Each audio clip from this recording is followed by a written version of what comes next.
Hey guys, RW here.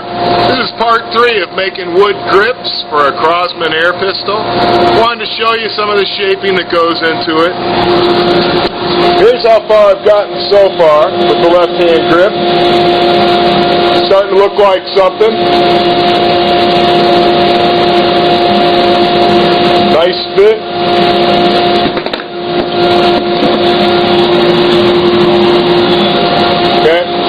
Right now I'm working on the main tube relief.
Basically, it's stuff like that forever and ever. Getting the wood right to the metal without going too far. Getting all the curves sweetened up. Taking any sharp edges, like this one out of there. Little edge right there. Little edge right there. Little edge right there. Bringing it right into here and flowing it around. It's just a lot of work. It's not very exciting to watch, but I just thought I'd give you a taste of it, and I'll show you some more later on. Hey guys, RW here, continuing the part 3. I've gotten past all the power sanding. Now it's all down to hand sanding. I'll kind of show you what's involved for a few seconds or minutes or whatever you can handle here. But I start off with pretty coarse paper. I use sandy milk paper. Get some 120 here. And what I do with this is I use it almost like a file for shaping. So what I'm looking for is I'm trying to get rid of any ripples, high-low areas. I'm surfacing it, I'm leveling it, but I'm not making it flat, obviously. It's like a sculpture.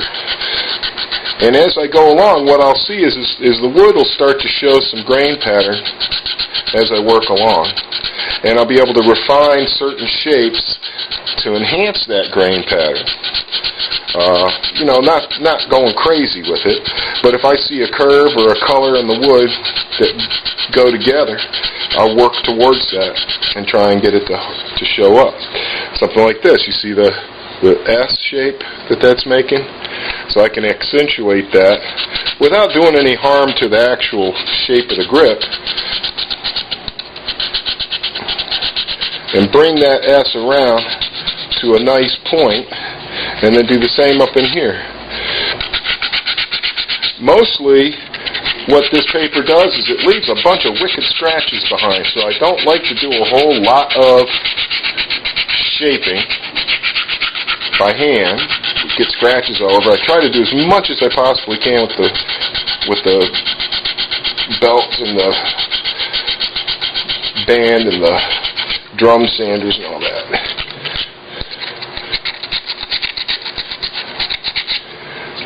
And you got to go with the grain eventually. But when I'm shaping, I'm not really worried about going with the grain because I know I'm leaving wicked scratches anyway. What I'm looking for is to get the shapes exactly the way I want. You can see I've got this wonderful grain pattern. It's going to serpentine through there. Things like this little line right here. It's got little irregularities. And what I can do is by using something that's coarse and stiff like this, it's almost like having a sanding block because it's so stiff, is by working up into that edge this way, I'll make a nice, clean, sweeping edge instead of something that's irregular looking. And then I'll go after everything with fine grit sandpaper to get it ready for finish. But at this point, I'm still shaping. Like there's a little tiny overhang right in here. Okay, can't get in there with the power sander really without taking too much. So now what I'm doing is I'm getting right to the edge of the metal. You can see I'm just starting to leave some scratches on the metal. And that's so that when I hit it with 220, there's still just a little bit of wood left for me to take down. I want to get it all the way down. There's certain areas that are real tough to get into. This little guy here is the one that I always have to fight with, because I can't get that profile with anything. As you can see, I can fold my paper, use it like a file, and I have to blend into the surrounding area as I do that. I can't just take it down. So it's a gradual process, and I go round and round. I don't do it all at once, even though I possibly could maybe take something all the way to wherever I needed it. I just keep going round and round so I have a chance to refine everything, make everything flow together. If there's a kind of coherent aesthetic to my work, it's that I like complex curves that all flow into each other. Not real big on chunky straight lines in my work. I've found that there's a lot of curves in nature, not a lot of straight lines, and I'm modeling a lot of my work on what I've learned from observing nature, you know. Plus, your hand really doesn't want to wrap around angular, sharp things. You can see how that got knocked in very close, not there yet, okay, but it gets darn close. There's a lot of scritching and scratching and fiddling and farting to get this to be just right. So, overhang, I'll come back to it now. Use a different area that's more curvy, and I'm going to roll into it.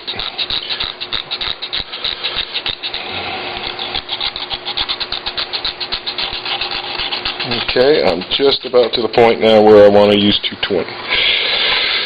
There's a couple other little areas.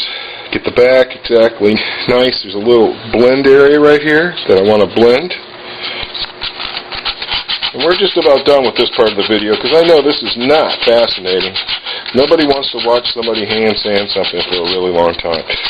But I just wanted to show you, this is the shaping part. Now imagine this, the hand sanding part, very similar. Only difference is I'm very careful to follow the grain. And I try and remove all my heavy scratches and hide any new scratches in the grain structure. It's just typical woodwork. That's what anybody would do.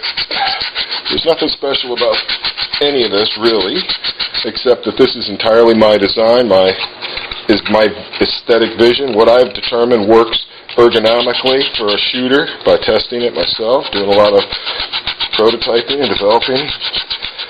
Been making grips since high school. Jeez, I'm about 50-something, so you can imagine I've got some pretty firm ideas about what makes a good pistol grip. I think one of the nicest things you can do for yourself is whatever your tactile interface is for whatever you use, whether it's a tennis racket or a shotgun, I really think you need to dial that interface in. You need to dial it in and get the ergonomics perfect for yourself so that it's a pleasure. You shouldn't have to adapt yourself to your equipment. You should adapt your equipment to yourself. And that makes it more pleasurable, and you'll get better results, because when you enjoy something, you'll spend more time doing it, and you'll get better at it. Every time